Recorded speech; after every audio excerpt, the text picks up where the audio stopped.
L'été est à peine terminé que le syndicat Sud Santé Sociaux Charente-Maritime se montre déjà actif. Les responsables syndicaux ont profité de l'université d'été du Parti socialiste à La Rochelle pour solliciter une rencontre avec la ministre de la Santé Marisol Touraine. Reçus finalement par l'un de ses conseillers, ils ont remis une lettre dénonçant les politiques budgétaires des établissements publics hospitaliers du département.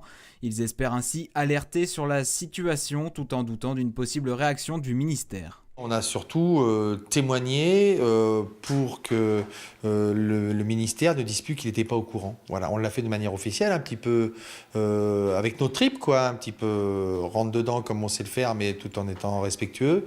En tout cas, pas du tout de manière protocolaire ni bureaucratique, en leur disant que de toute façon, on n'attendait pas de réponse de leur part. On a bien compris que c'était la politique actuelle du gouvernement, mais que cette politique avait des conséquences sur les salariés et sur les usagers, et que nous, on ne voulait pas être complices de ce truc-là.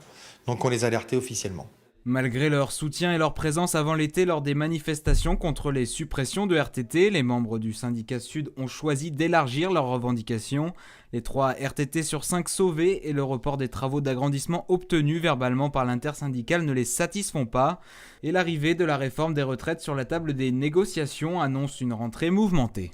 L'attaque sur les RTT fait partie d'un tout, d'une régression sociale majeure qui est la conséquence de la politique imposée depuis des années, des politiques imposées depuis des années aux établissements publics de santé.